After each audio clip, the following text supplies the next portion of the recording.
हमारे साथ मौजूद है मुंबई से, बीजेपी दफ्तर से।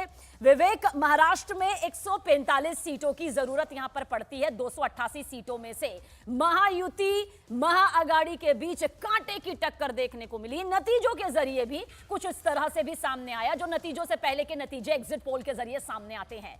फिलहाल क्या जश्न का माहौल बीजेपी दफ्तर में दिखाई देगा, या फिर कहा जा सकता है कि महाअगाड़ी जो उम्मीद लेकर बैठी हुई है वहां नजर आएगा? समीकरणों को समझते हुए क्या तैयारी बीजेपी की?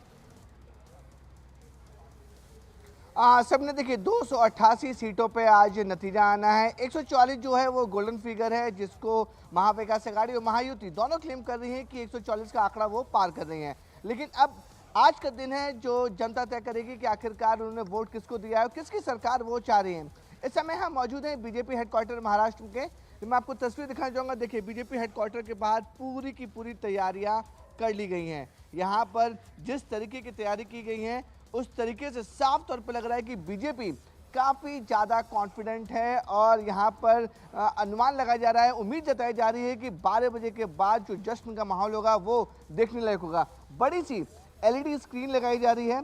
एलईडी स्क्रीन के साथ साथ जगह जगह पे स्पीकर्स लगाए गए हैं। तो इस बात का अंदाज़ा लगाया जा रहा है कि अगर महायुति की नंबर्स आते हैं या फिर महायुति की सरकार बनती हुई नजर आती है तो बीजेपी में जश्न की तैयारी हो वो पूरी जोर शोर से तैयारी कर ली गई है। लेकिन महाविकास आघाड़ी के नेता भी काफ़ी ज़्यादा कॉन्फिडेंट है। चाहे हम संजय राउत की बात करें, नाना पटोले की बात करें या फिर शरद पवार की बात करें, तीनों बड़े नेता ये दावा कर रहे हैं कि इस बार सरकार उनकी आ रही है। तो वहां पर भी जश्न की पूरी तरह से तैयारियां हो चुकी हैं।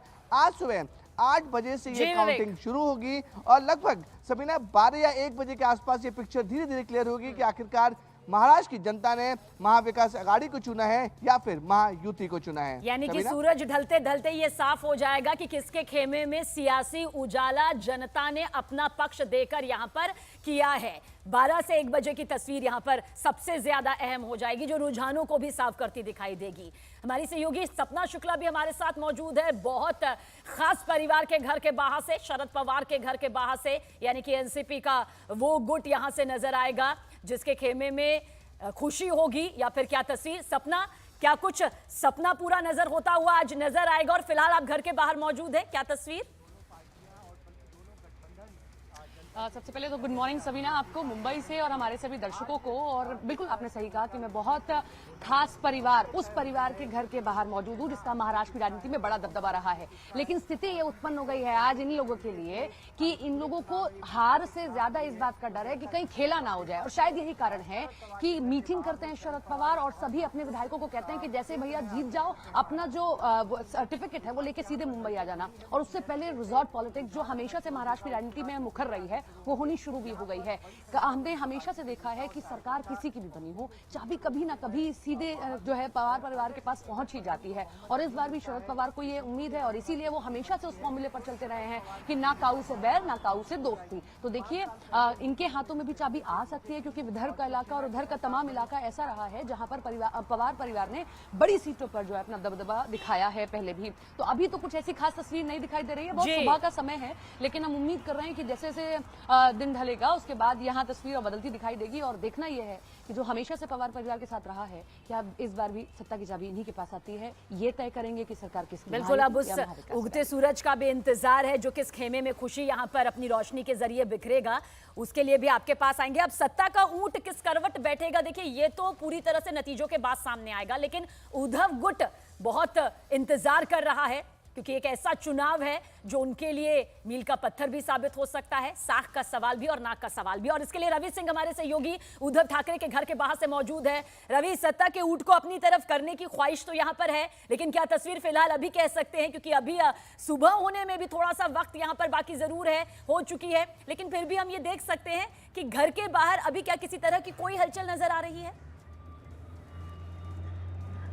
सबीना, अभी तो कोई हलचल नज़र नहीं आ रही है क्योंकि बिल्कुल बहुत सुबह का वक्त है और इस टाइम वाजिब सी बात है कि इस टाइम हलचल नहीं दिखती है, सन्नाटा ही है। लेकिन सबसे बड़ी बात यह कि उद्धव ठाकरे के लिए ये चुनाव बहुत बड़ा मायने रखता है, क्योंकि पहली बात वो सत्ता में नहीं है, मुख्यमंत्री रह चुके हैं, सत्ता में नहीं है, विपक्ष में है, और ऐसे अगुवाई, कांग्रेस की अगुवाई के गठबंधन में है, जिसके साथ में आइडियोलॉजी बिल्कुल फिट नहीं बैठती है और शुरू से ही बीजेपी के साथ रहे हैं। लेकिन अगर ये चुनाव उद्धव और महाविकास आघाड़ी हारती है तो उद्धव के लिए बहुत बड़ा उद्धव जो है और उनकी पार्टी लूजर साबित हो सकती है, क्योंकि कई बार इस तरीके के चर्चाएं भी रही हैं कि क्या उद्धव ठाकरे महायुति के साथ जा सकते हैं, क्या शिंदे दूसरी तरफ जा सकते हैं। ये बहुत सारा चर्चा इन दिनों जो है जनता के बीच में और नेताओं और कार्यकर्ताओं के बीच में भी रहा है, क्योंकि पिछले दिनों ये देखा गया है कि कई राज्यों में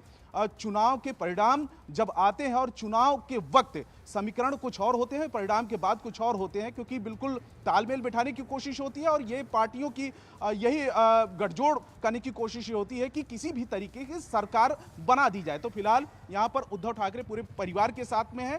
अब थोड़ी सी हलचल हो सकती है कि जैसे जैसे वोटिंग जैसे जैसे गिनती शुरू हो जाएगी और जैसे जैसे उसके रुझान आने शुरू हो जाएंगे तो हो सकता है कि थोड़ी सी हलचल यहाँ पर देखने को मिल सकती है। और देखिए